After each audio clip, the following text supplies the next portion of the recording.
Spain versus Italy. Two Mediterranean giants, two totally different internal engines. From far away, they look like siblings: sun, coastlines, big cities, long history. Up close, they behave like cousins who grew up in completely different households.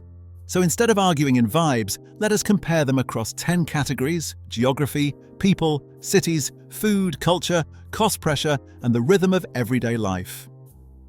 Stick around, you will leave with a clean way to tell them apart.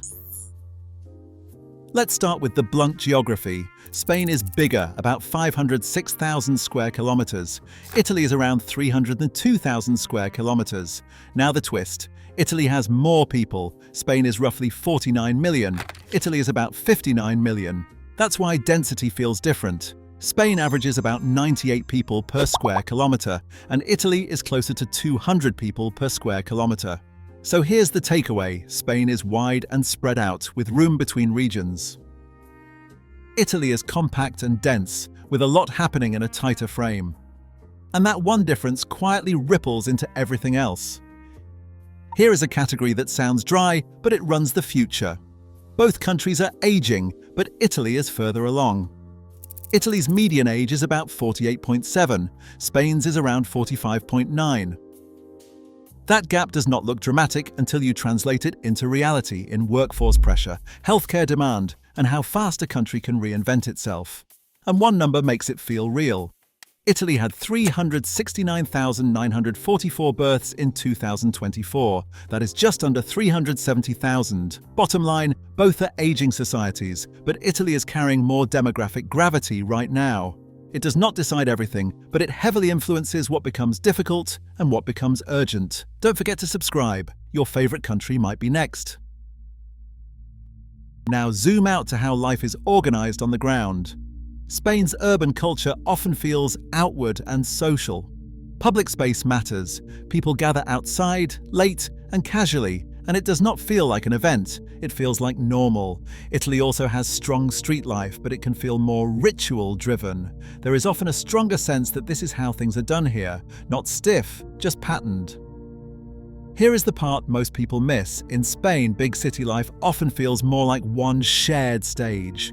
In Italy, city life can feel like a collection of very strong local identities living side by side, each with its own pride, habits, and rules. In practice, Spain tends to feel more open and communal. Italy tends to feel more layered and locally intense. Spain invites you in. Italy teaches you its rhythm. Let's be clear, both are world-class food countries. That's not the debate. The difference is how food functions socially. Spain often treats food like a social system, flexible, shareable, built for conversation. Eating can feel like a flow with small plates, long evenings, and the sense that meals are designed to connect people. Italy often treats food like identity. Regional dishes are not just local favorites, they are declarations. Meals can feel more structured, not formal, just intentional, and tradition carries real weight. You notice it in how people talk about food. In Spain, people often say, "Let us try a bunch of things." In Italy, people often say, "This is the right way, and here is why." So here is the takeaway. Spain is food as social glue. Italy is food as cultural constitution. Spain feels more fluid. Italy feels more anchored. Here is the hinge. Culture can be something you visit or something you live inside. Spain often feels participatory. Culture spills into shared spaces, performance, neighborhood energy, and a strong sense of the present. It can feel expressive and lived, not just displayed. Italy often feels embedded. Culture is built into daily life. It is the kind of place where beauty and history are not occasional, they are ambient.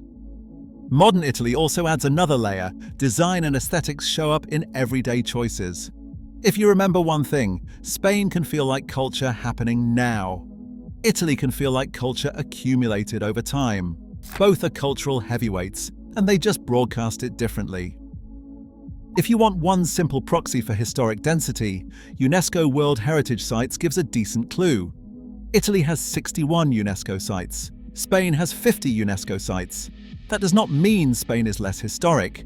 It means Italy's historic footprint is unusually concentrated. It is the kind of place where the past is not a separate layer, it is part of the structure. Spain's history often reads as layered and regional. Different areas carry different stories, symbols, and emphases. Italy's history often reads as monumental and continuous, like multiple world chapters stacked in one country. Bottom line, Spain gives you variety of historical narratives. Italy gives you constant gravity. Now to the physical character of each country, not as a travel pitch, but as national identity. Spain is the master of internal contrast. It is larger and it contains sharper shifts, greener zones, drier interiors, mountain regions, coastlines with very different moods, plus islands that feel like separate worlds. Spain often feels like many landscapes under one flag. Italy is more compact, but it stacks scenery tightly. Mountains, water, and long-settled towns sit close together, and the landscape often feels intertwined with human patterns.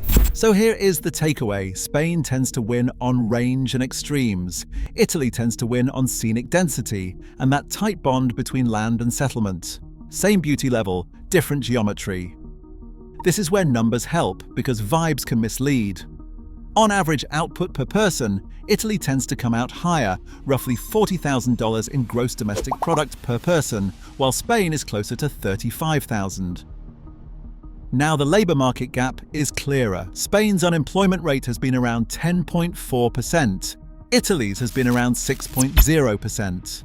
That difference affects how secure normal life feels, especially early in a career.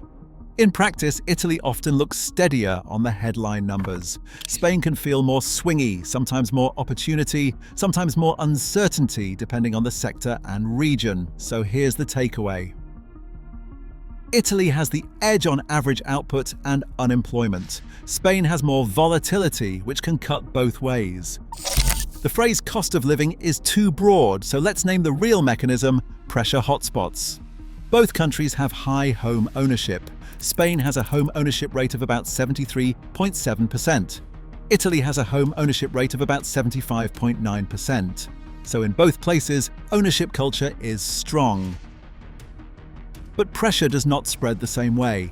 In Spain, cost pressure often concentrates sharply around big city magnets and coastal demand zones.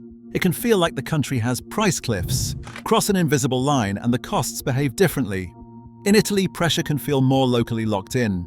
The market is intensely place-specific, not just north versus south, but town by town. You do not ask, is Italy expensive? You ask, which Italy? Bottom line, Spain's pressure often spikes in hotspots. Italy's pressure often varies by place, and the rules can change quickly when you change location. Last category, and the one people argue about forever. Spain often feels openly social. Public life is strong and the day stretches later. The vibe can feel casual, communal, and unforced, like you're allowed to exist outside without scheduling it. Italy often feels more ritual-driven and aesthetic. Daily routines can feel structured in a way that creates texture, with habits, patterns, and strong local pride that does not soften just because you arrived. It can feel cinematic, not because it is fake, but because it is practiced. So here is the takeaway. Spain is social first and open. Italy is tradition forward and locally intense. Spain feels like a relaxed crowd. Italy feels like a curated rhythm. So is Spain better than Italy? They're both heavyweights, but they win in different categories. Spain tends to win on space, internal variety, and a more outward social rhythm. Italy tends to win on cultural density, historic gravity, and structure in food, cities, and daily habits. And that is the point of these comparisons. Same continent, similar headlines, and different engines underneath. Tell me in the comments which one you would pick and what category decided it. I will see you in the next one.